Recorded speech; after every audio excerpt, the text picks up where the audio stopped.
Check out this week's episode. We're going to talk about the election. We're going to talk about our businesses and what this election means to your business and your tax return.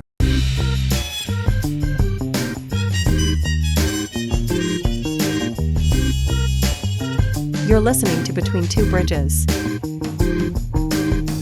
a business-to-business podcast.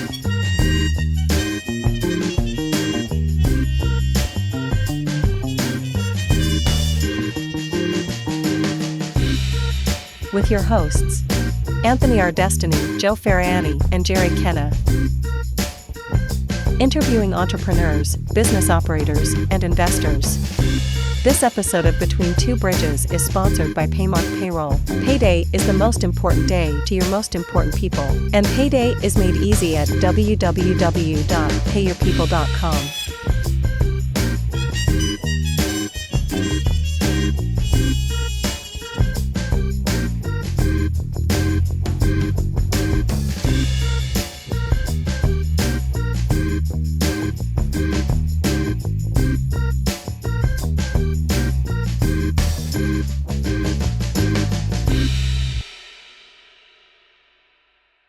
All right, episode 53.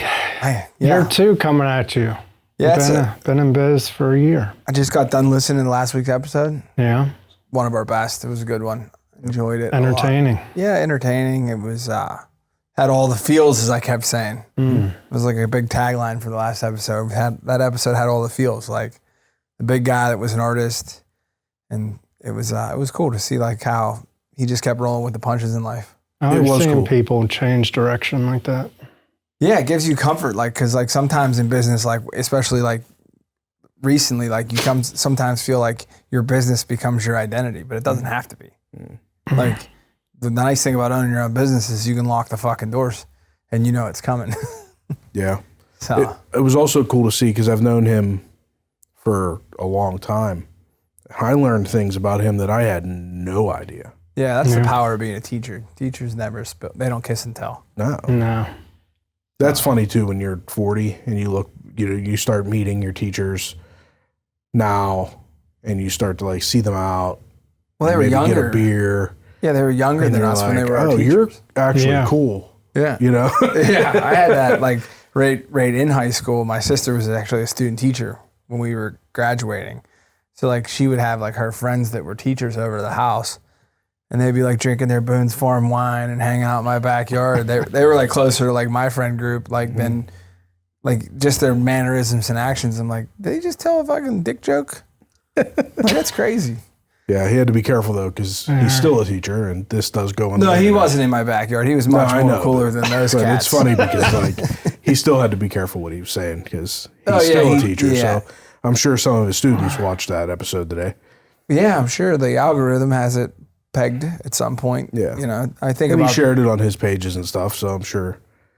I don't know. Yeah, and I think about my kids, like just my personal kids, like they're going to watch this shit someday, you know? Like they're going to be like, dude, that you was... You have unpersonal kids, Joe? Maybe, man. Maybe. Dude, funny story.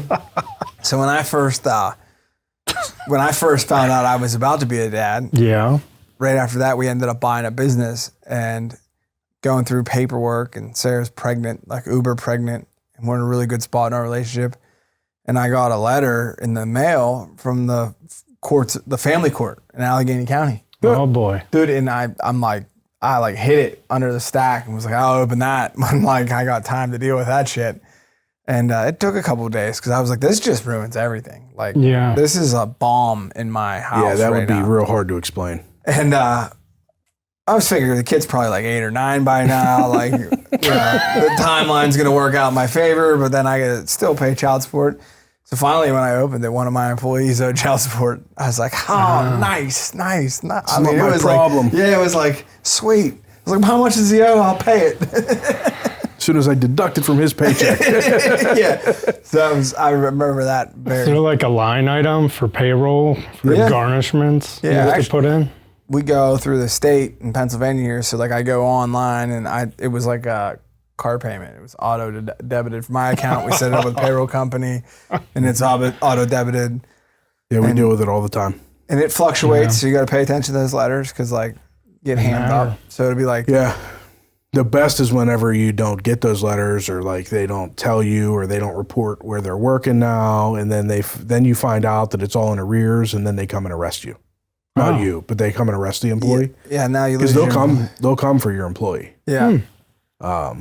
Yeah, we've had situations where I've had employers call and be like, "Hey, so it turns out blah blah blah was supposed to be paying child support.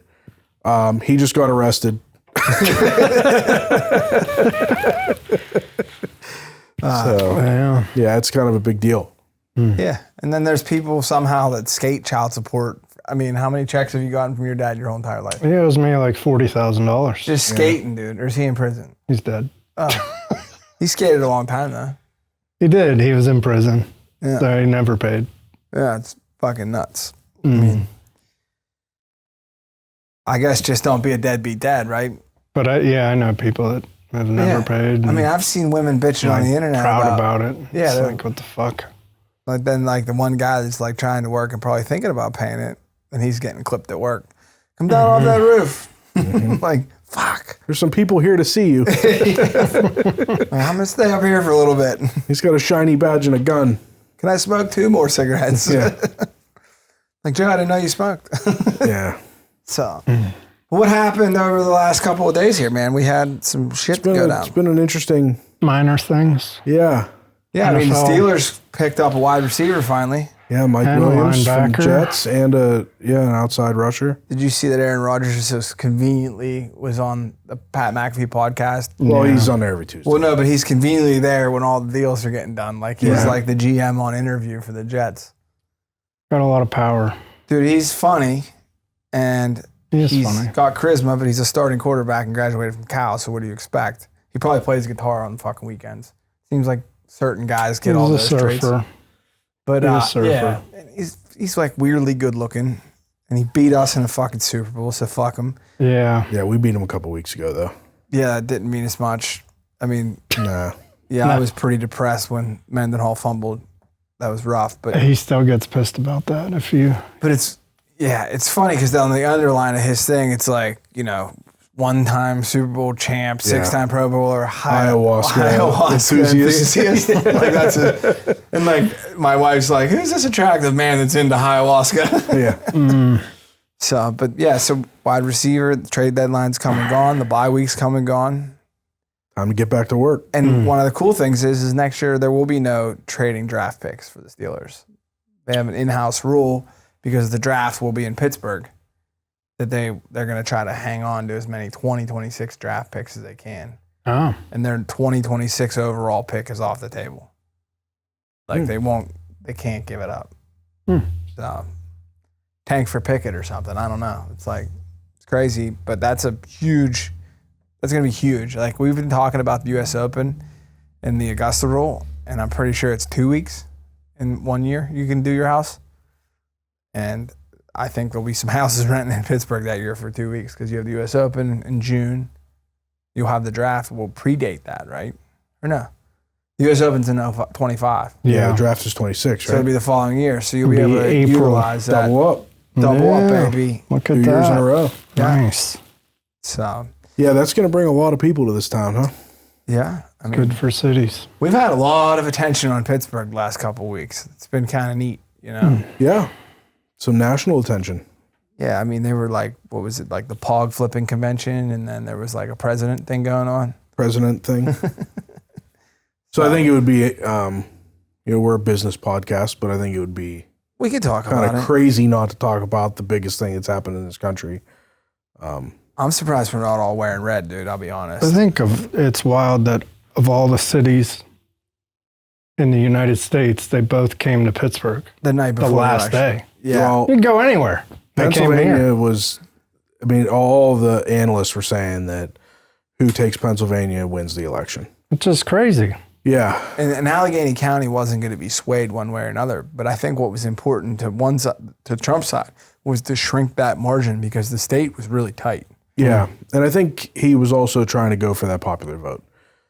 So, It was important to him. yeah. So there were a lot of, and he did as of right now. I think as of right now, there's still some counting going on.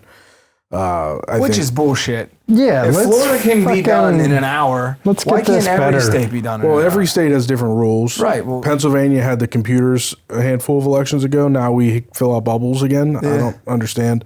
But then I saw videos on like TikTok of people voting, and there's other states that are still using the computers. So I'm not sure why we don't use computers now. But it seems like voting could be easier.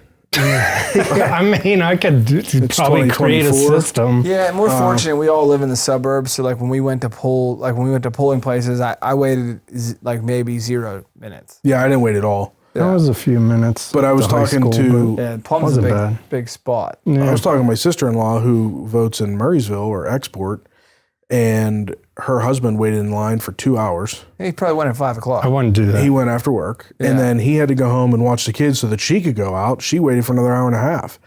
So their whole voting process was, 3.5 hours of waiting for two people to vote. I mean, it's Gotta crazy. be an easier way. But yeah, I mean, Well, AI will just determine the next election. I mean, Right. in 4 Yeah, years, we're think at that about how point. much can change. Like, dude, even with like we were talking previous episodes about like how these ads and the voices and like all this shit. I'm Like, glad they're gone. I'm glad the ads it are was gone. that's the best part of this Yeah. being over. I know. I'm so looking forward to just like moving on with life, but it was a wild.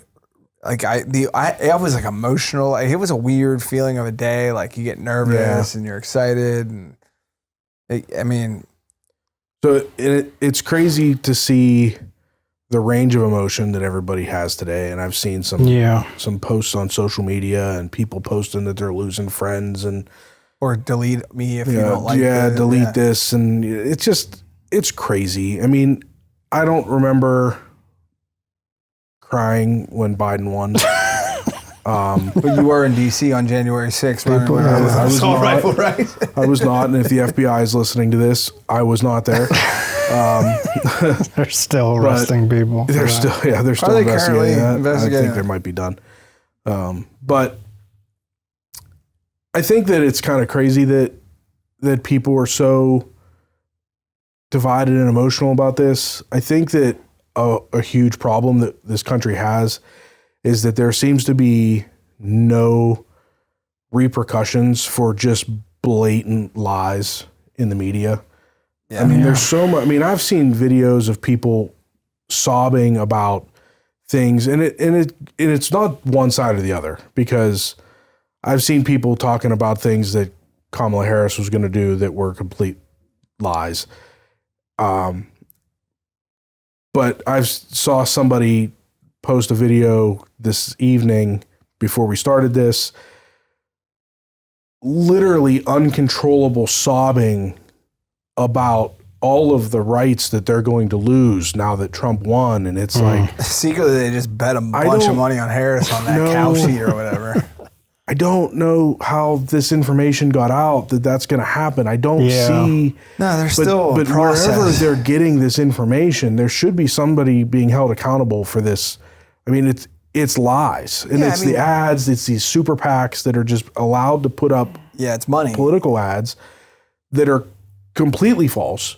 I think, and we kind of talked about this before the podcast, I think a huge thing that helped Trump, and you could see it in the numbers, is they were, all the different news channels were like, their crazy ass Oh, yeah, maps it's and crazy. zooming in and looking at all these things. He did really well with young people. And I think that can be directly is related to his podcast push, right? Right. So That he was was a on big Rogan, thing. he was on Schultz, he was on Theo Vaughn, he was on a handful of other ones, right?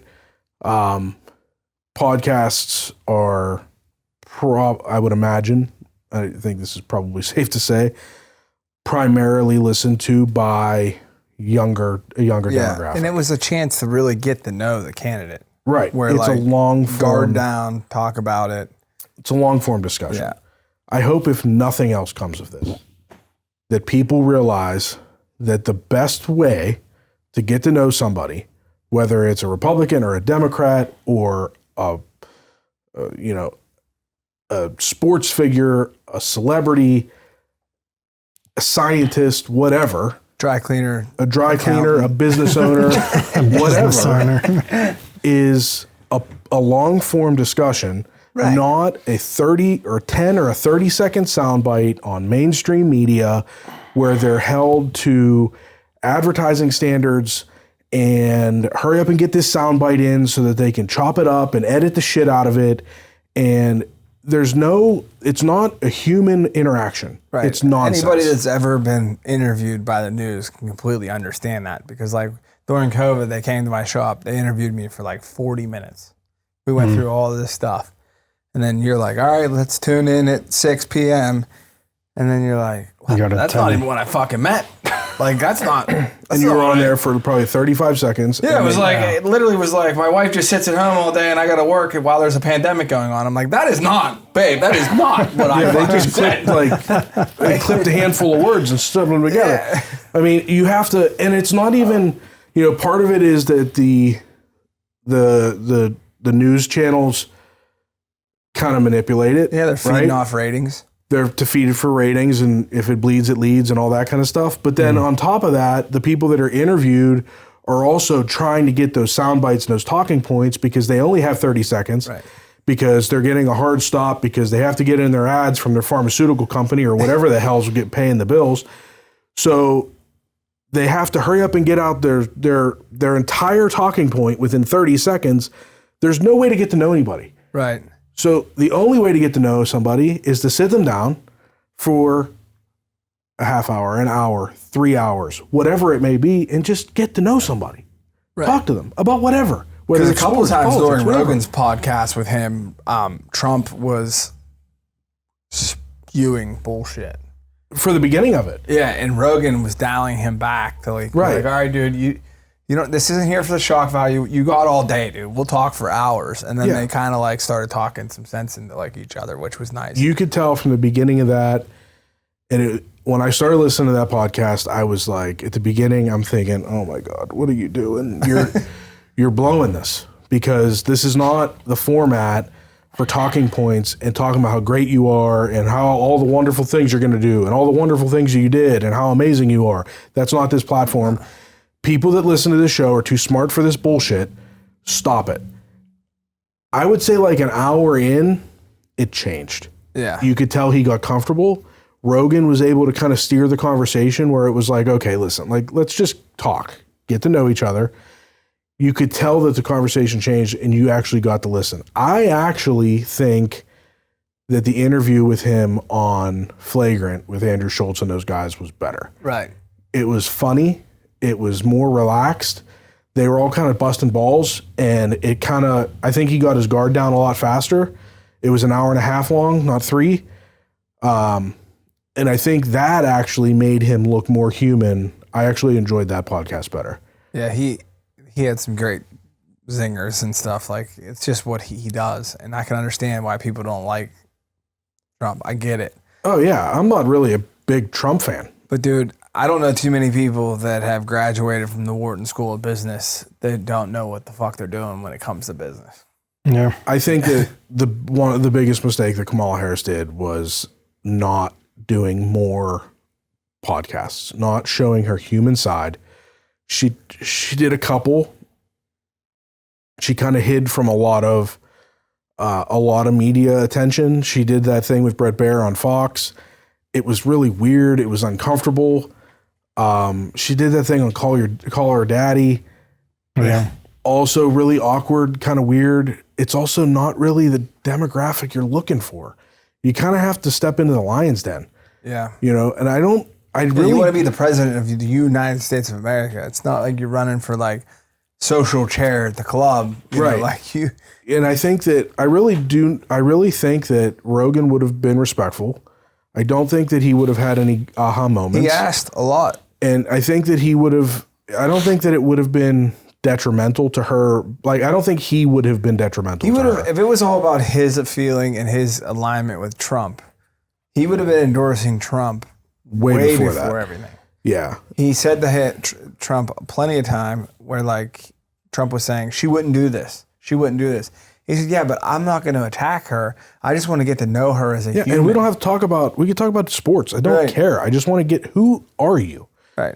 And I think that is a big reason why it was so hard for her to win, is because in the 2 months that we really had time to get to know her. Because, I know, we reached out to her. She wouldn't come on our fucking show either. So it's like one of in the the things. 2 months that really she was in the spotlight, nobody really got an opportunity to know who she was. And Trump capitalized on that because the talking point from them the whole time was, if you haven't done it yet, why? If you're going to do it, why haven't you done it yet? And nobody knew who she was. So like that was the question that everybody wanted answered, and everybody, all the exit polls that everybody on all the news channels were talking about, that everybody was asking, are you better off now than you were 4 years ago? And the majority of people were saying no. Like 70%. So people voted that way. And Trump, right now, the popular vote's 5 million in his favor. And Pennsylvania alone, they said that the spread in Pennsylvania, he won with a bigger margin than any Republican in the history of the Commonwealth. That's nuts. And I guess the Casey McCormick thing is not settled yet. It's like within 35,000 votes. No, I know, but it's looking good for McCormick. I think a lot of guys rode his coattails. Like you could see how like the map goes. Like a lot of Republicans won where they didn't expect them to win, and I think it was because people were just sick of this rhetoric of like, we're going to help you. Here's a hand up. Here's a hand up, and it's not. Some people don't want a handout. They want the ability to be able to afford their own groceries and not get a handout to afford their groceries. But like, hey, I just want them to be cheaper.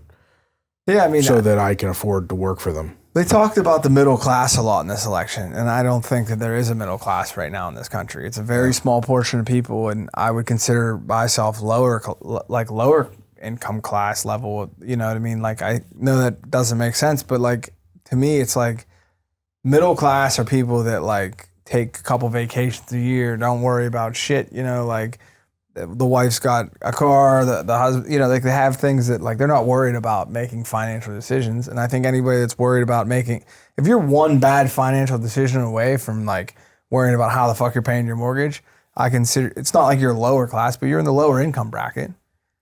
Yeah, I think that's probably, you know, people have different perspectives on that depending on where you fall, you know, and there's probably people that are in a tougher spot than you are that probably think differently. I'm not crying the blues. I'm just saying, you know? Like, this dream of the middle class is like gone. It's like there's two different classes in the country, and like. Well, I think you're to speak on your point. I think when the economy suffers, that's what happens. Is that the spread between poverty and the ultra wealthy gets bigger, right? And the people in the middle just kind of get spread even thinner. And you kind of get pushed one way or the other. I felt like they picked the smallest percentage of people when they were talking about, we're going to help the middle class. We're not worried. It's like they criminalized, their approach was to criminalize anybody that's a millionaire. Yeah. Talk about these people that aren't even really real, and then fuck everybody else. Because you talk about giving, $20,000, $30,000 to a first-time home buyer. Well, what the fuck? It's like, it seems like we're at that age where we're like getting old and we just want to bark at people on our lawn, but it's the truth. It's like, we'll give you $50,000 to start a new business. Well, that would have been convenient for you a year ago. Right. I'll just start a new one. Yeah. Give me, well, yeah, but I don't think that didn't work that way. Like, buy social security number or something.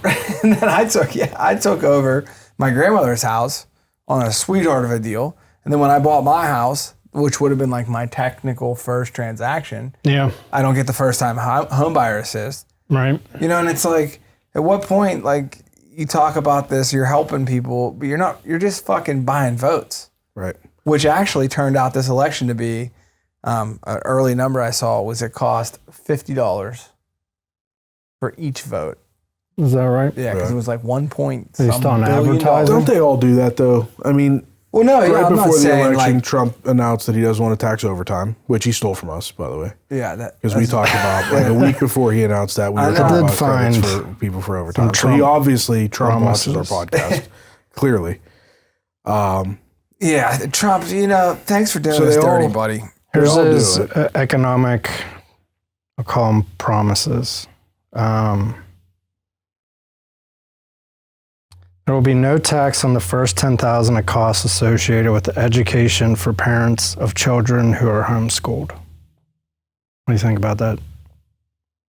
Good idea, bad for the economy. So if you have some costs, like if you're going to homeschool your child, and you're going to have costs like what, internet schooling classes, whatever. Yeah, I don't know. Oops. I'm homeschooling kids, I guess. Well, that's the big problem I see like right now is you have all these charter schools and stuff, right? And then you have people that are paying school taxes in their district and then paying for their kid to go to a charter school. So the charter schools are funded by the property taxes. Oh.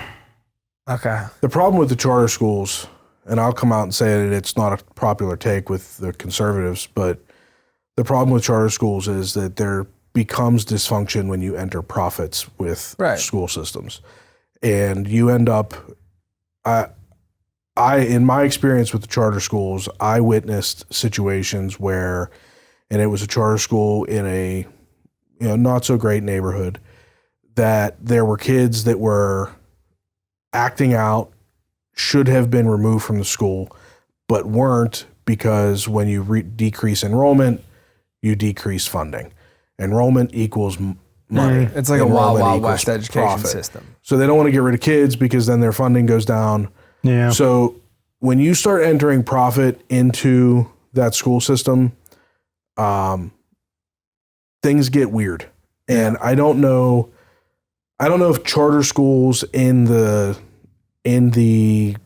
system, the way the charter schools are set up right now, I don't know that that's necessarily the answer.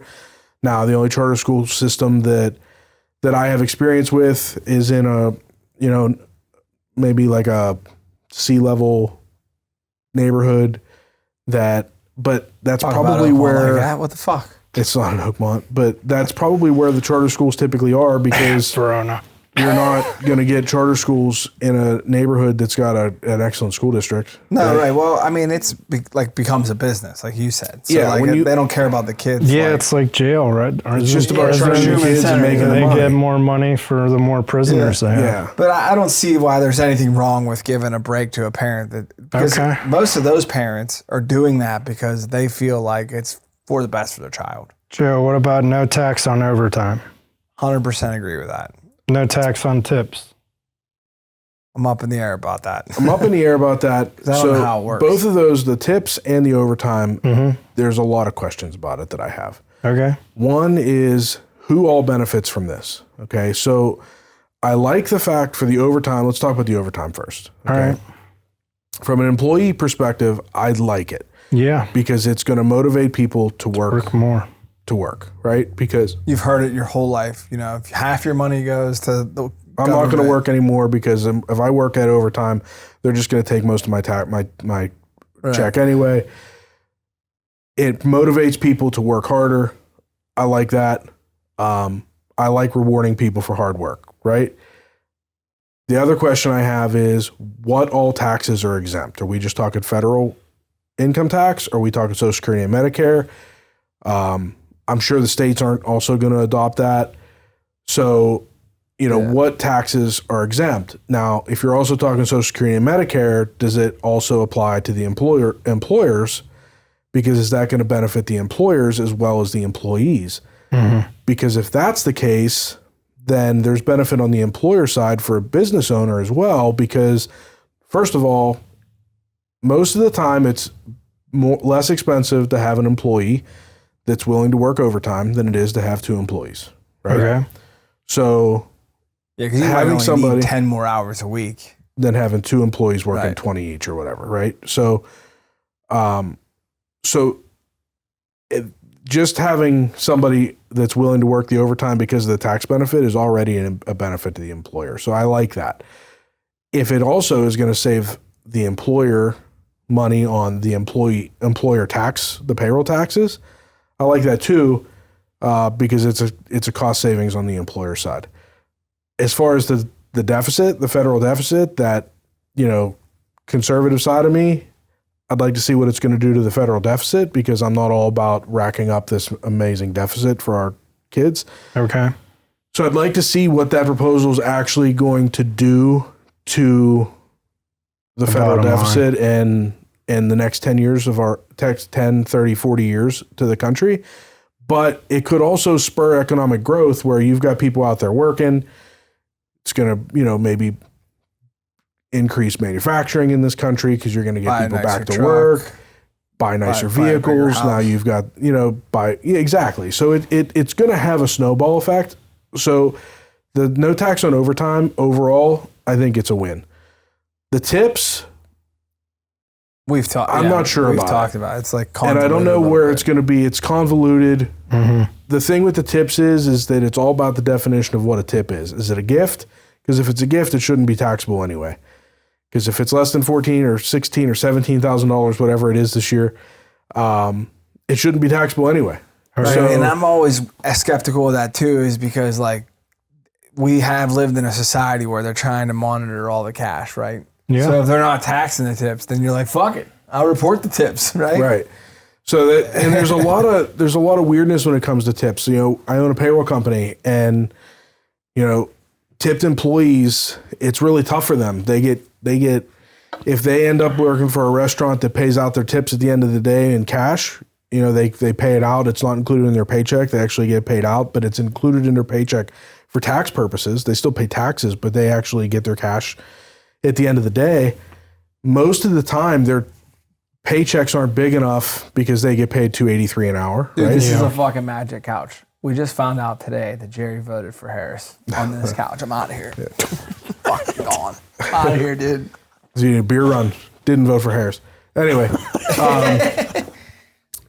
I lost trade. So they're paid typically $2.83 an hour. Yeah. So their paycheck may not be big enough to withhold enough taxes to cover that tax liability on those tips. And he's back. Folks. So a lot of times, what ends up happening to tipped employees is they do their taxes at the end of the year, and they owe a tremendous amount of money in taxes. Yeah. So tips create messed up situations for taxes. So making them not taxable could be beneficial to people in a lot of different ways. So, but again, we're talking about deficit spending. So where are we at with that? Right. I'd like to see how it's going to play out in the next 10, 20 years. I'm optimistic about like what you do for a living, because when these things come to the forefront, you create loopholes. Right. Right. So like I can see a world where like, all right, so I really want to pay you $60,000 a year. I don't want to have to, but we will, but we're going to tip you. Right. You're going to get quarterly tips. Yeah. So so you know what I mean? So you find a loophole. And that was the big thing that they talked about whenever they started talking about no tax on tips. They also talk about that a lot with the overtime rule, because you could end up saying something with a lower hourly rate, but say you're required to work 60 hours a week. We'll just pay you 60, you work 30. Right. And now all of a sudden, most of their pay is not taxable.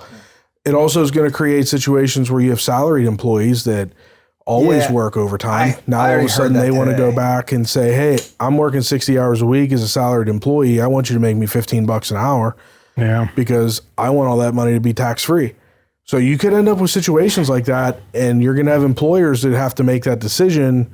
And there's going to be legal ramifications of it, because you can't just take somebody that was exempt for all these years and now all of a sudden they have to punch a time card. I dealt with that today. Actually, one of the people that worked for me were like, they are salary, and they brought it up. It wasn't like a confrontation or anything. It wasn't like they had an idea of how, but like they actually were saying about all the years prior in their life that they've worked all this overtime, and then they paid the man. And it's funny to see, like, you think like some people just don't pay attention or don't listen. And then when these things pop off, they're like, wait a second here. So.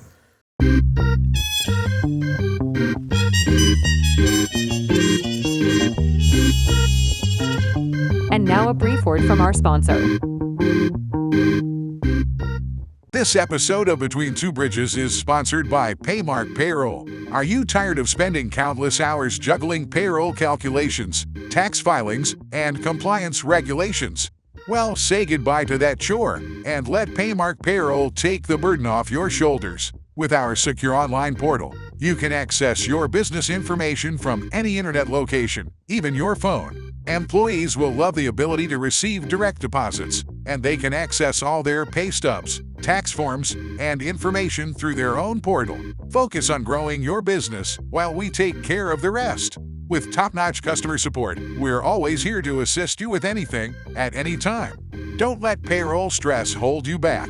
Choose Paymark Payroll and experience the freedom to thrive. Contact us at payyourpeople.com for a personalized consultation and a demonstration of our powerful payroll solutions, and see how Paymark Payroll can better your workflow. That's payyourpeople.com. Join the growing list of satisfied businesses that have embraced the convenience and efficiency of Paymark. Payday made easy. Your business deserves nothing less than the best, and that's exactly what Paymark Payroll delivers. Now back to the show. Okay, we got 3 more. Oh, geez. I thought. Lower the corporate tax rate to 15%. It's currently at 21. Yeah, so Trump lowered it to 21 on the 2018 tax bill. Before he did that, we were like, I think, 3rd highest in the world. Yeah. He lowered it to 21. I think lowering it down to 15, again, not to beat a dead horse, we still have deficit issues. But typically, and what happened when it lowered down to 21 is it did increase revenue. So whenever you have lower tax rates, most of the time it increases revenue. People are incentivized to go after it. People are incentivized. So the businesses are incentivized to go out. It also, what was happening a lot before the 2018 tax bill is a lot of these companies that, we live in a global economy. Yep. So you have companies like Apple, you have companies like General Motors. They have headquarters all over the world, and they were keeping their money overseas in countries that were more advantageous when it came to taxes. Mm-hmm. So what ended up happening whenever they lowered the tax rate to 21%, part of that was a deal that if they brought the money back and repatriated that capital, that they would get the reduced tax rate. That, I would imagine, will also be part of that deal. Yeah. So what it will end up doing is bringing capital back into the United States. Which is good. Which is good for the And good US businesses economy. take savings and invest them back into their workforce, back into their business, Yeah. machinery. Correct. So overall, a reduced corporate tax rate is beneficial. All right, the next one, which has been a buzzword, 10 to 20% tariff on all imported goods. So Go ahead, Joe. You got this because you're you're economics major here. I it fell also is asleep. going to directly on my impact phone. So you import your manufacturing soap facility. from China. Nah, my manufacturing company we've been battling price points with import product, which is really impossible to do on a small scale. But I kind of have been looking a lot into this, and the biggest thing about what the normal person doesn't understand is it sounds sexy to be like, we're going to charge China 200% tariffs on everything that comes into this country. Yeah. That's not realistic. That's never going to happen. But what is going to happen is if you're going to build a facility to manufacture, let's just say, Hampton Bay cabinetry, right? And it's cheaper to do it in China, but you know that you're going to be down the gun of staring at this 200% tariff. You might go to rural Virginia and build that manufacturing facility here. Mm-hmm. The price of the cabinet doesn't go up. It might even come down. Okay. And you've supplied jobs in America. And it snowballs from there because you have, all these things that go into that cabinet now. It's cheaper to make them here because. So now it seems like it was the sexy idea to be like everything made in your China, in your house, made in China is going to cost you more money. But the other thing that they were talking about is companies will immediately start to import goods now. Okay. In expectation of this coming down the pipe. So they're housed here now. So people are renting properties and storage space and warehouse workers. And so there's a huge impact that would benefit more than just a guy like me that's manufacturing something and trying to compete in the marketplace. But if you look at the stocks today, people that took a hit, Wayfair took a hit, Lowe's took a hit, and all this stuff that's going up, Home Depot took a hit, Nike took a big hit. There are companies that have been making millions and millions of dollars in the United States and not paying the man. So people were like, the rich get richer. Well, it's because they found a loophole. Yeah. And they're in bed with all these politicians. So this is another example of misinformation. Sounds good, but what's the bottom line? So this is impact? another example of misinformation in the media that just kind of ran rampant, right? So Trump used some tariffs during his first administration. Yeah. Used them effectively. Tariffs, if the argument against them is that it's going to make inflation worse, right? And that everything's going to make everything, because we have some major dependence issue on imports. Mm-hmm. And so much of what we buy is made in China and Taiwan and overseas. And the fear is that everything we're going to buy is going to double, triple in price, at worst 10, 20, 30% at best. I don't see that actually happening. What I see happening is something more similar to a tariff. So one of the things that they've talked about, and I think JD Vance actually talked about this on Rogan's podcast. So I'm kind of using his example, but we here, if you go outside, you see every different make and model vehicle. Right, we have cars from Germany and Japan and that was like everywhere, right? So we bring them all in, and people buy them, and my wife drives a German vehicle, and they're great, and everything's it's all great. But if you go overseas in Germany or in China, there's not a whole lot of that there, right? You can't see it. There's no Chevy trucks, and they have alternative manufacturers that manufacture. Yeah. Although I will say that Buick sells more Buicks in China than they do in the United States. I will say that. Because nobody in America wants to drive a fucking Buick. We all grew up driving piece of shit, the Sabres. The fuck? We're finally getting a good job and buy a new car. It's going to be a Buick. The McConaughey driving one of the probably Tiger Woods drove a Buick. Lincoln. One of the ways that we also have a major problem with a lack of manufacturing in this country. Right. Yeah, so which is wild. All of our manufacturing, and one of some of the biggest culprits of our manufacturing crisis are American companies. General Motors manufactures heavy duty pickup trucks in Canada. Ford manufactures trucks in Mexico. I mean, our own companies are manufacturing overseas due to costs. Right, exactly. So you end up with, it's cheaper to manufacture them in Mexico or Canada than it is to manufacture them here because of labor costs and whatever, right? So we need to bring manufacturing back into the United States. It will be automated. So probably. But one way to do that has been historically with tariffs. So years ago, a tariff was introduced. And it was introduced to Japan that we were going to start putting a tariff on Japanese pickup trucks. And Toyota's response was, sounds good. We'll build a facility to manufacture Toyota pickup trucks in Tennessee. Toyota pickup trucks are built in the United States. Right. You drive a Toyota pickup truck, it was built in the United States. I drive a Chevy pickup truck. It was built in Canada. So we have a problem with manufacturing. The foreign manufacturers aren't even necessarily our problem. Yeah. It's a problem that we have to solve probably in our backyard first. But the idea is it's not even necessarily the use of tariffs.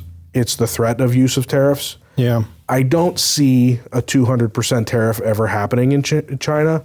I think it's a threat of a tariff that is going to be used to try to keep these other countries in line. He's a deal maker. You start at 200 and you work your way back. I think you saw that at the end of this campaign. And I'll tell you this. So I said it before, you said it. I'm not a big Trumper. Okay. No. So somebody said on the news last night, they said that he was getting votes from non-MAGA Republicans or non-MAGA voters. Mm-hmm. And my wife said, "What's that?" And I said, "Me." Yeah. It's the guy that voted for him that's not like wearing a MAGA hat, that's like Trump or nobody, that's just like he's our savior. He's not our savior. Right. Okay. I agree with most of his policies. I think he put out a better plan than Kamala Harris. What I liked the most. Well, he's got 2 more, right?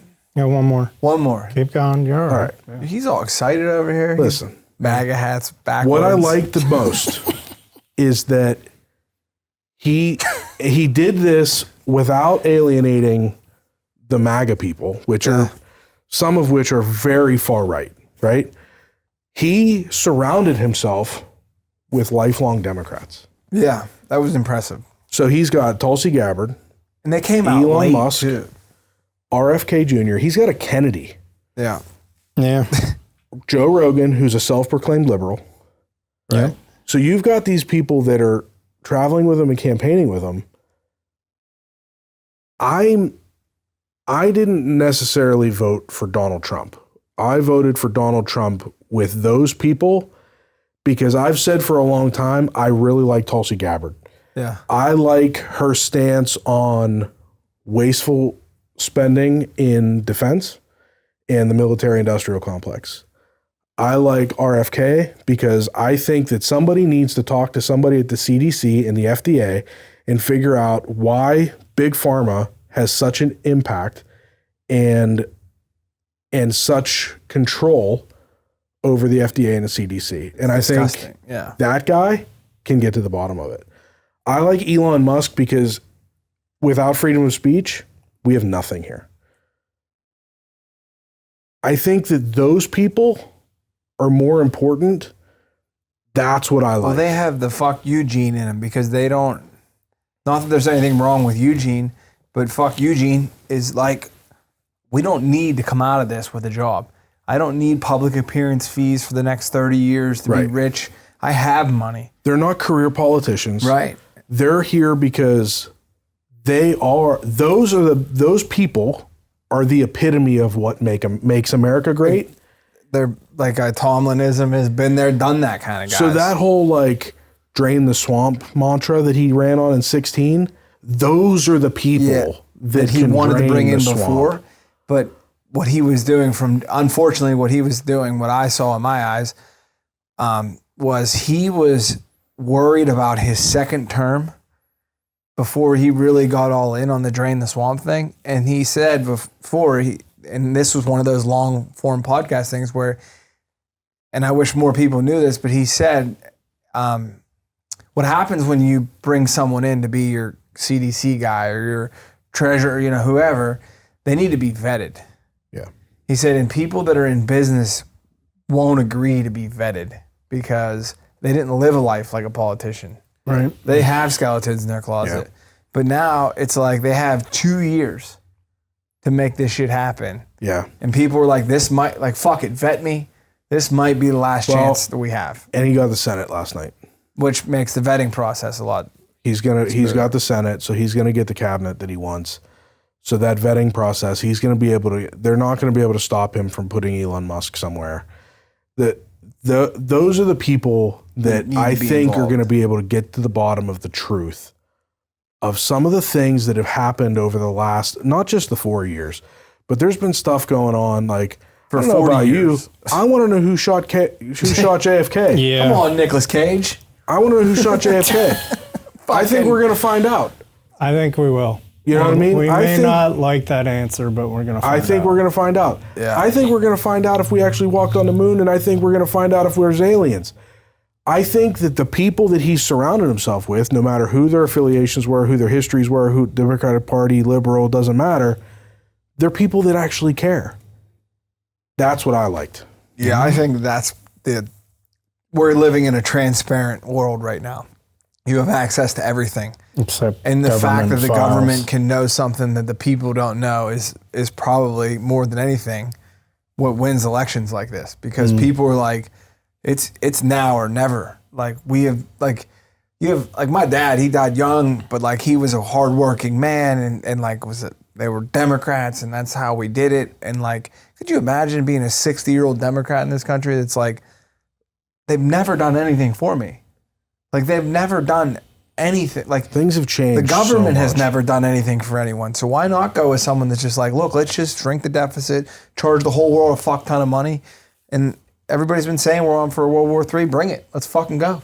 Let's just Come on, little rocket man. If you're listening, we got room on the couch, little we rocket just man. called out I North think Korea. that I don't think Recap it's for gonna our happen. viewers. No, I think that it's gonna end, dude. I think that he talks about how he's gonna end the war in Ukraine before he even gets inaugurated. I don't know if he's blowing smoke. He's going to end it one day. Yeah, he said he'll end it as With who? president-elect. 2 phone calls. He said he's gonna end the war in Ukraine as president-elect. Well, Netanyahu called him today. Yeah. So what do you need from me?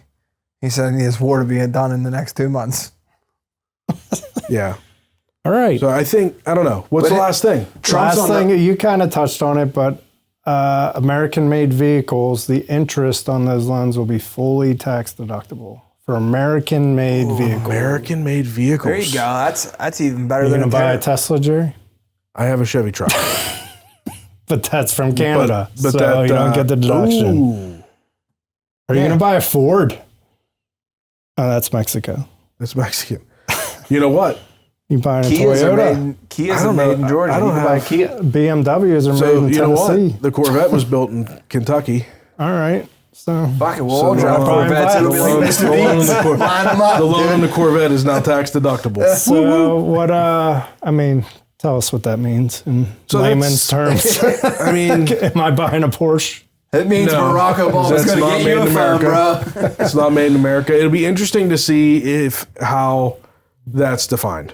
So, because when he said that, let's take it literally for what he said. Right. So when he said that he realized that a very big percentage of Chevy, General Motors vehicles, Ford vehicles are not built in the I United don't think States. he cares about Maybe that. not. I think So- he means start making them here. Yeah. So that's the thing. And that's the other question. Does that mean the General Motors is going to go, hey, we're going to lose business to Toyota because we're not building our trucks here. Yeah. We've got to relocate this plant into back to Flint, Michigan. I think that's his Back to intent, Detroit. right? Yeah, I think So, I think that you're likely to see that. And I think that's positive.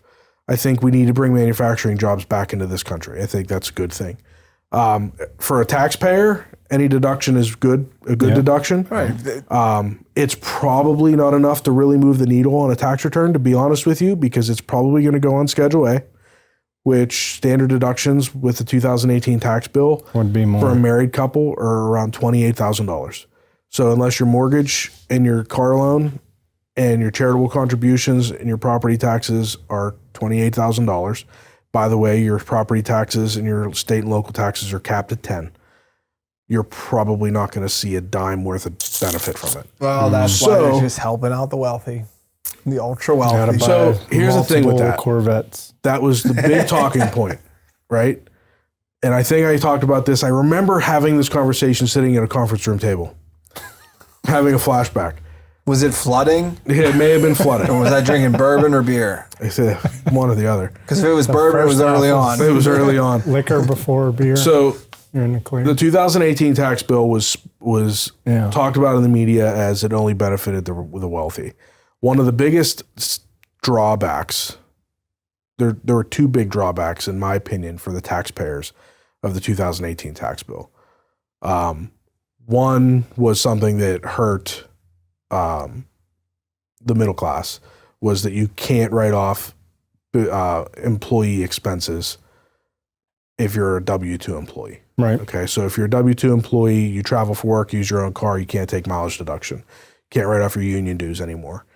If you have office supplies, business use of the home, if you're a W-2 employee, it's off the table. That sucks. Okay. Now, the other thing that sucks that I think makes the 2018 tax bill not beneficial to the wealthy is the state and local income tax deduction. Okay. The state and local income tax deduction means that you can only write off $10,000 worth of state and local income taxes. That's your state tax, your local tax, your real estate taxes on your Schedule A. The only people that pay more than $10,000 in those taxes are the people that have more than $10,000 worth of property taxes and state taxes and local taxes. Joe. Those are your higher earners. Okay? Fucking So 1%er. those are the people that were affected the people that are, your middle class people were not affected by that they call it assault limit. So I don't know. Nonsense. I just think that my principles behind it is let the ultra wealthy get as fucking wealthy as they want to get, because they're gonna make the world a better place. Sometimes you hope they do, but they're not gonna build a fucking island and throw a bomb. You think Bill Gates gives a fuck about you? So that's it right there. So you nailed it. I want people like Elon Musk. Because did you see him land that fucking rocket? Yeah, Bill Gates is dead, dude. He's not dead. I want people that are innovating. He just got divorced. I want people. It's not the same thing. I want people to be rewarded for innovation. Yeah. For creating jobs. Yeah. For changing the world. I'll be Apple's honest changing the world. I got excited. Elon Musk is changing the world. Steve Jobs changed the world. Bill Gates, I don't know what he's doing right now. It's weird. He's pushing vaccinations. Yeah. He's getting real preachy and political, and he's uber wealthy. Well, and it's just like, these people are putting their money where their mouth is. Like with Elon, they're like, it's a weird dynamic to see. It's always been like people would say, I endorse so-and-so, or I'll do this. These fuckers want to go to work. They don't want a tax break. Like Elon Musk, he's not worried about a tax. I mean, I'm sure he paid more taxes himself, personal taxes, than any single person in the history of the United States. And he is. In 1 year. He wants to go to work, though. Yeah. He's innovating. Yeah. He wants to make a difference, which is weird because, the other side of this thing would be, well, he's just here for a tax break. Well, this dude is probably going to volunteer his time. Yeah. Right. I want to see Bill Gates land a rocket. Place. Dude, that rocket was sick. Dude, it was crazy. Yeah. The whole time I'm like, that thing's going to blow up. I don't know how you think of something like that. I'm like, I hurt myself with a potato gun a month ago. Like, this dude's just fucking... He's landing rockets in chopsticks. Just random. Like, it's crazy. I saw there's a kids quad that's a cyber quad that Tesla made. It's an electric quad for kids. It's pretty crazy looking. And check that out.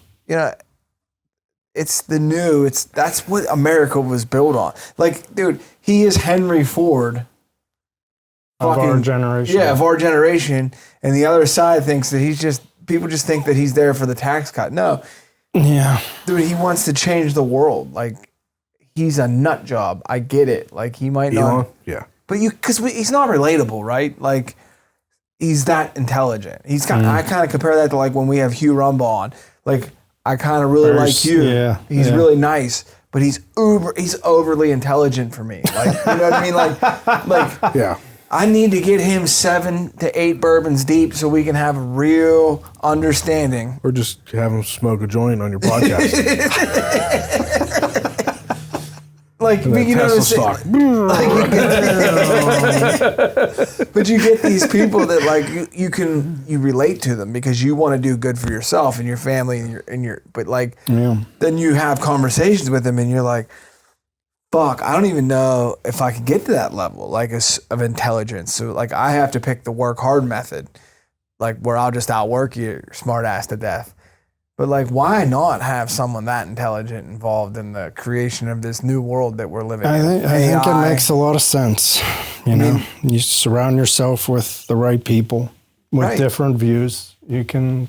That's why I've always thought that Trump is like insane for doing what he's doing. Yeah. Because like half the world wants, 42% of the world wants him dead. There was half of this election was about not him.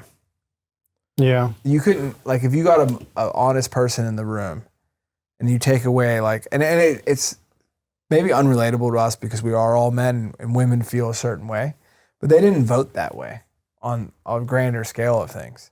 Right. But you take people and that you want to make the world a better place. Well, what are you going to do about it? And Donald Trump decided, I'm going to run for fucking president. He didn't need this. Yeah. He didn't need the attacks. I don't know. We'll see what happens over the next 4 years. It's going to be interesting. I hope that he keeps those people with opposing viewpoints around them. I'm really Right. looking forward to seeing those people and what they can do to help kind of shape where we go. I will say this. I think his narcissist side of him is now redeveloped and focused. I'm hoping that he has a really good psychiatrist. Yeah. And they're talking about this. And because he's more worried, and he would say this probably like if we had a chance to get him on the couch, he's worried about his legacy now. He knows there's no more 4 years. There's no more elections. These next couple of years, he could go down. If he flips this ship around and starts making money and people are getting good paying jobs in America, he would go down as one of the greatest presidents of all time. What I would like to see is something of that magnitude. I would like to see something substantial. I want to see, Let's play let's play that game. So we sit down 4 years from now, Joe. He has control of the Senate. He could, I don't know, as of this moment, control the House. He has a Supreme Court. We sit down 4 years from now. What does the country look like? Best case scenario. I hope that we're the industrial center of the world. Okay. Because that fixes a lot of problems. I want to see 4 years of a surplus and no more deficit spending. Oh. Okay. I'll give him 3. I'd like to see at least 3. A year to We've not seen turn the that boat. since 1 year from Clinton. Yeah. 1 year where we didn't have a deficit year. We've not It's seen exploded it since. in the past 2 It's decades. out of control. Yeah. Government as a whole spends way too much money Yeah. and Shrink the government. shrink it all. He has talked about that. I would like to see, that's what I mean by that magnitude. If he talks such a big game about how amazing he is, I'm great, it's huge. I want to see So huge. if he's successful. Yeah. Success in my Not eyes. just racking up a bill, but paying it. Pay that bill. Pay it. I want to see. Okay.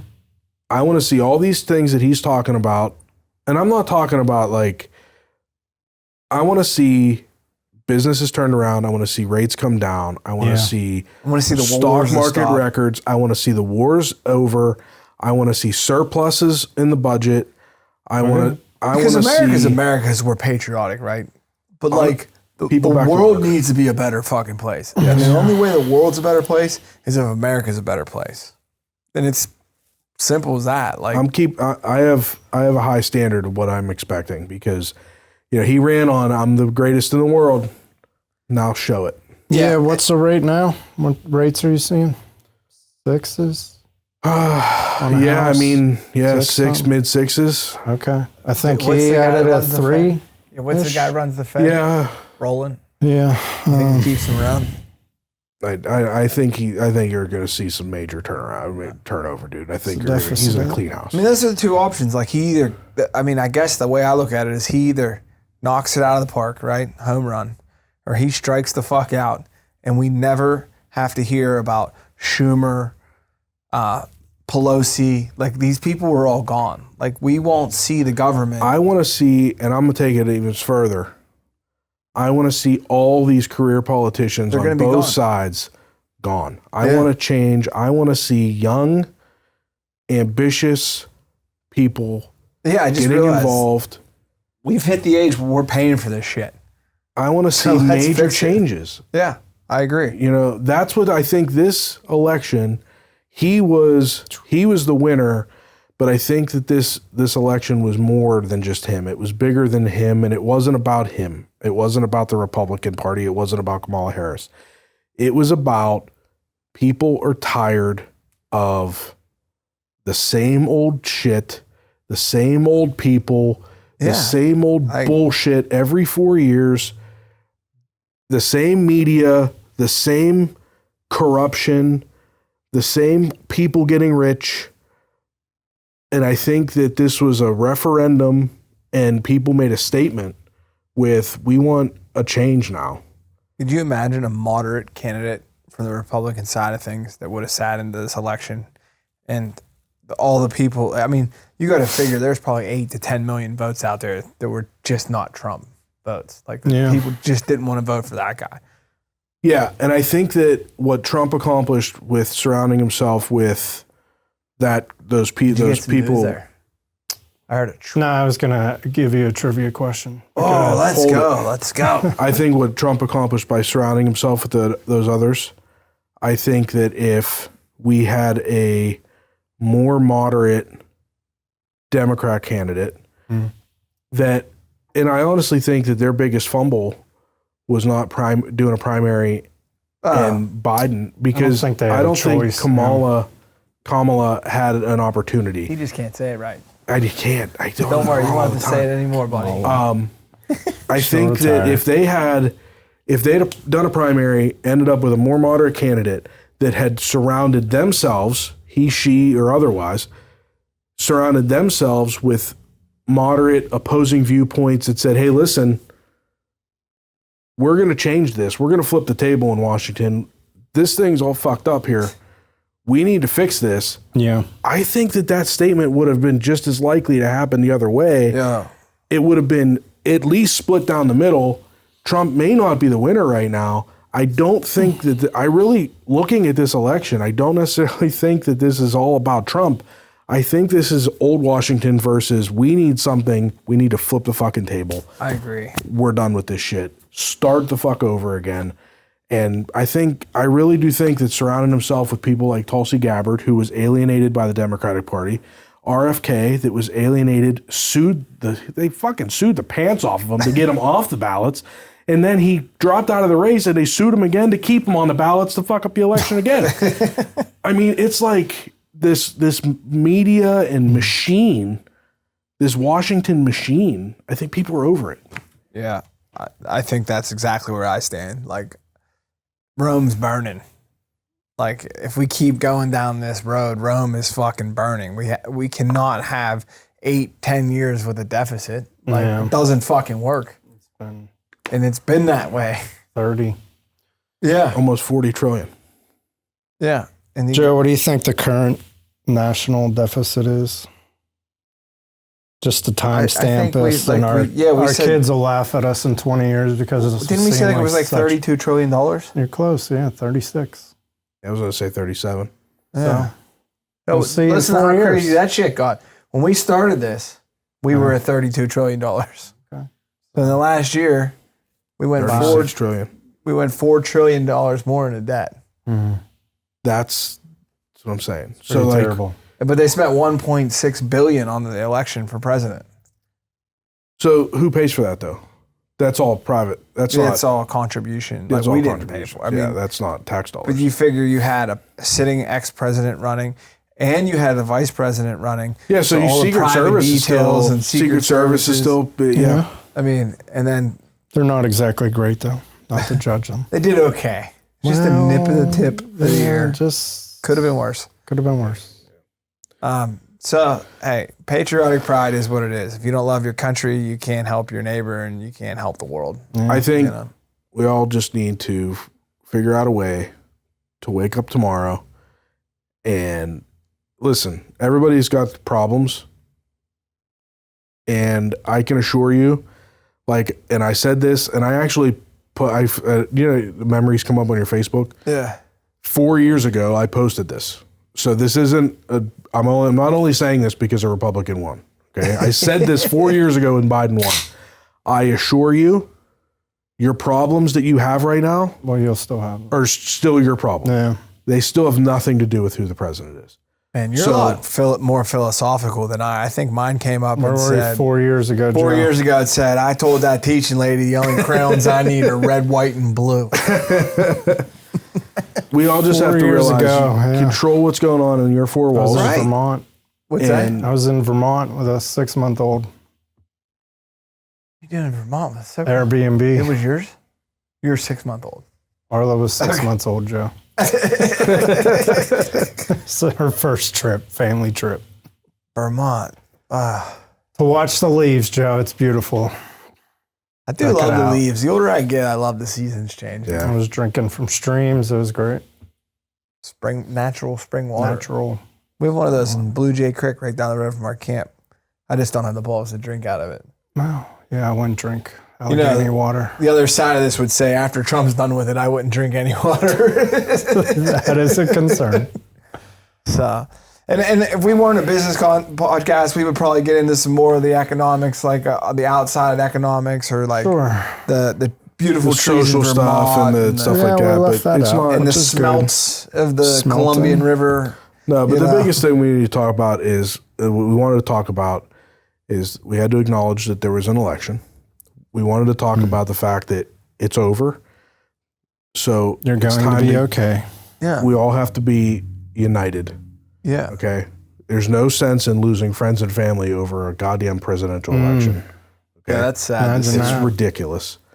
And that, I've seen a lot of that. and we That's wanted to talk about, disturbing. there's been a lot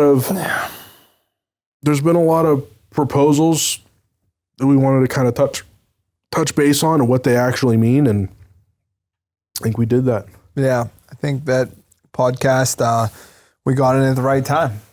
Yeah. I think that podcasts are a very important part of the history of this country moving forward. And I think that they're going to become even bigger. And I hope that here in 2024, in November of 2024, we can declare the mainstream media dead.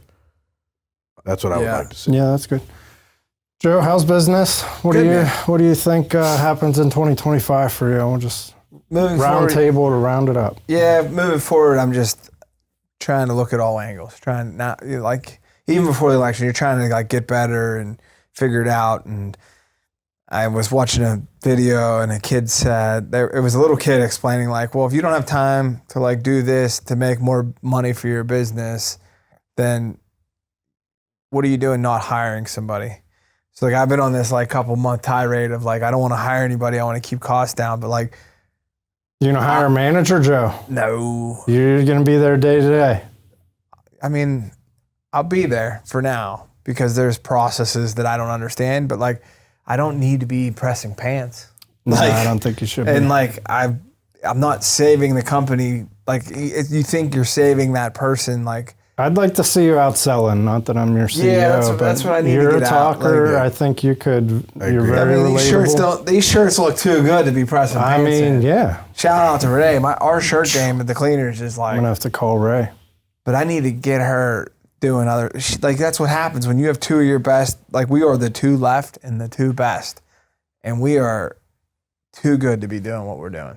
Like I should be selling, she should be quality and like doing some stuff. Like she's been with me long enough, she doesn't have to grind anymore. So we're trying to figure how that looks. Okay.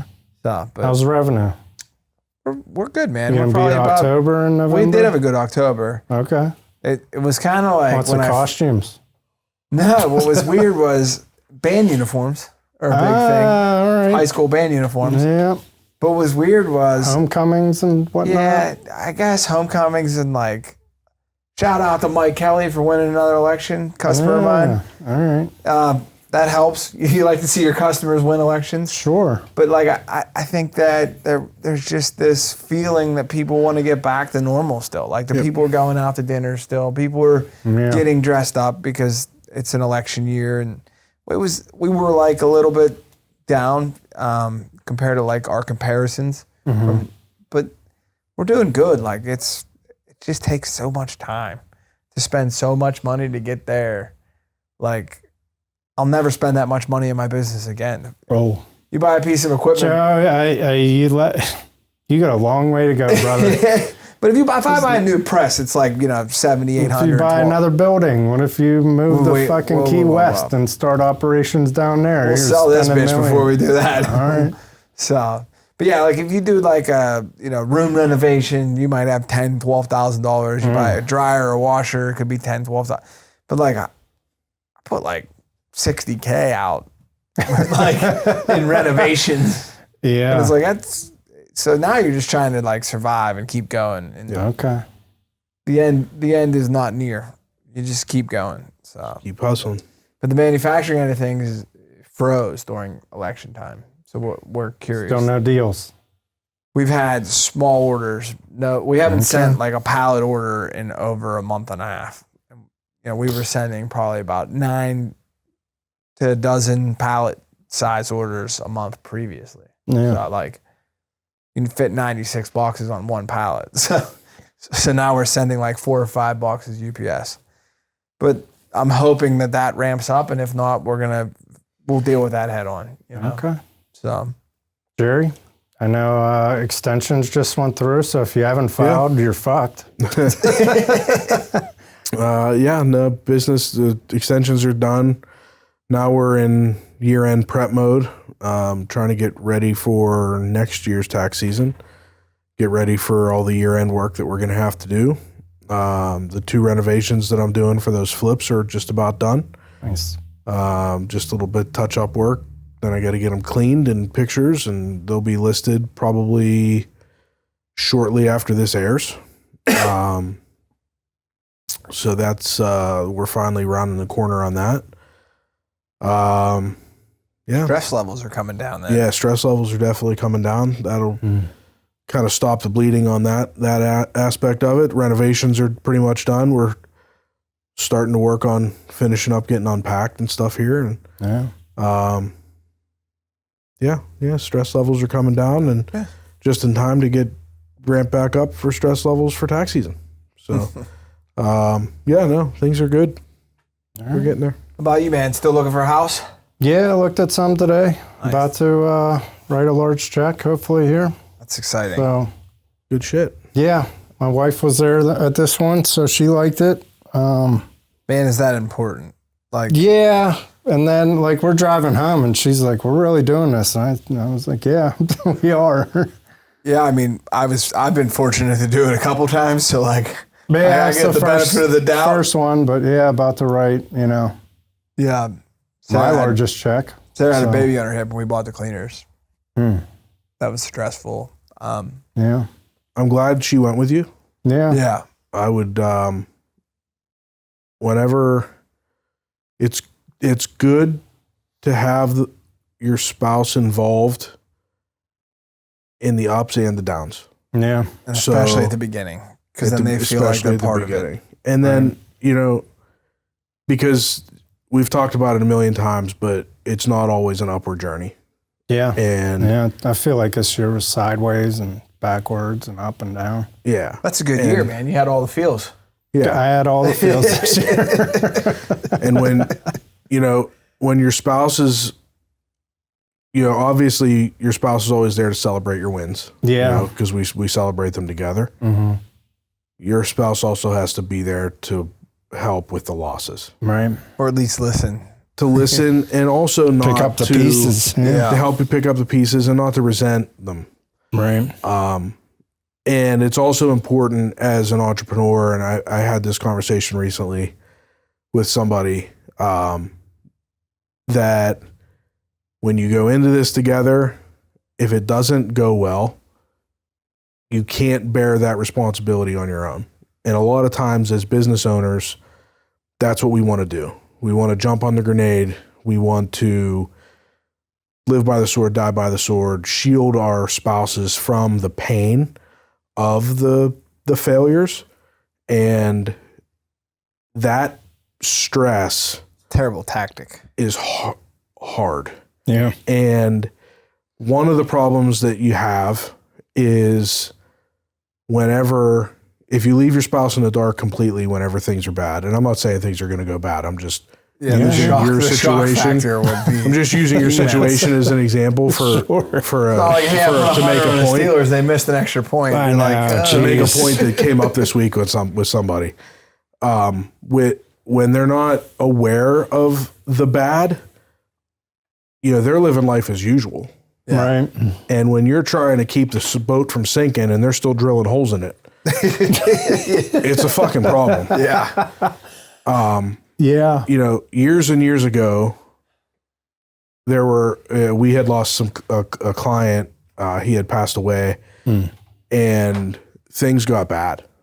And I went through that, where I was bearing that burden, and I'm like, I can't tell her. Like, I can't tell her how bad. Right. And I just dealt with it. And it got to a point where it was like, I can't not tell her now. Like I can't do this myself. We can't afford to go out to eat dinner. So cook the fucking ramen and shut the fuck up. Yeah. Kind of thing. And there was a night where I'm like, hey, listen, we got to talk. Like, this is where we're at. And when you share that and you open up and you laugh together, you cry together, you get on that same page, and then you regroup, you're a team, and you fucking fight back up, and you win together. So I know, I'm glad to hear that she went with you. Yeah, I had a moment she should like be that, part of it. like during the move, where I was like, "What the fuck did I just do?" Yeah. Dude, like I'm fucking like, and then I said it out loud, and we're laying in bed, and then I'm like, Did I just start say like that out loud? trembling a little bit, and I'm like, I fucked this whole thing up. I was like, babe, I fucked it all up. Like, I'm like, fuck, because you have these moments, but then like, she was like, you started with nothing, like you like, and she was like my hype man. And then I was like, all right, well, fuck it, let's go get it. But we're starting to do these things with the lockers now, and like I'm trying to like, for the longest time, I've been trying to figure it out. But like, when does it fit in? So then I'm like, back to your theory and like bringing them involved for the ride. I'm like, this is your baby. Like the investment's already been made. The pressure's not there. If it doesn't work, it doesn't work. But like, this is your baby. Like there's 50 of these fuckers sitting in my warehouse in Sharpsburg that is the answer to all of our scenario here. Yeah, you should get those out there. So like, she's been going through it, taking classes with like the manufacturers to figure it out. And Well, I'll sell them. Like, I'm not asking her to go out and sell, but like, I don't need a phone call. It's like, hey, can't get this locker unlocked. How does it work? Right. Yeah. Because that's going to be the thing that sends me over the fucking edge. Yeah. I mean, I'll say it on a podcast. I mean, there was a time when I was doing all this and we were under renovation here and I'm paying rent at two different places, or I'm paying a mortgage here and rent there. And, I have two house renovations going, renovating this and all this stuff going on. And Amber and the kids were away. Yeah. And I was like, what the fuck did I do? Yeah. I fucked up. Should I have done this? What did I do? Yeah. And I texted Joe and I'm like, dude, when you were right about to move, did you start to second guess yourself and think I fucked up? And he's like, yep. And the only reason you're going through this is because your wife's not home. You're by yourself. You don't have your hype person there. Yeah. You got Need your this. hype man. Keep pushing. You're good. Breathe, motherfucker. Just breathe. And it helped. And you're right, because she got home and she's like, you got this. Just keep going. We'll figure it out. Feels good knowing that you can stare down the barrel of another income. Like, hey, we fucked up, but you got to get a job too. Time to go get a JOB, babe. Yeah, we can get divorced or split this paperwork up. You can buy an apartment, put them kids in the same school district. There you go. Well, But I'm hoping for a long time that this will be the last time we have to fucking get so divulged in politics, and we'll talk more about tax code and how to cheat the system and fucking skipping out on fucking child support. yeah. But I think it was a good episode. Yeah. But yeah. Go Steelers. Dude, live to fight another day. That's it. So, all right, guys. Thanks, guys. Thank you for listening to Between Two Bridges, a business-to-business podcast. Find and follow us on your preferred podcast streaming platform. Like and subscribe, and leave us a rating and review. You can join us socially on Facebook, Instagram, TikTok, and Twitter. Yes, we still call it Twitter. You can email the show at info@betweentwobridgespodcast.com. Until next time, make it till you rake it. All right, we just got done with episode 53. Nope. We're doing this before. This is starts before. before the This is- show. Try again, Joe. Again. Yeah, just try harder. This week's episode, we talk about election. We talk about life and business being boring. Just nothing going on. Check it out. Try again. Got all night. Woo! Let's go, Donald Trump! Woo! How about a different one?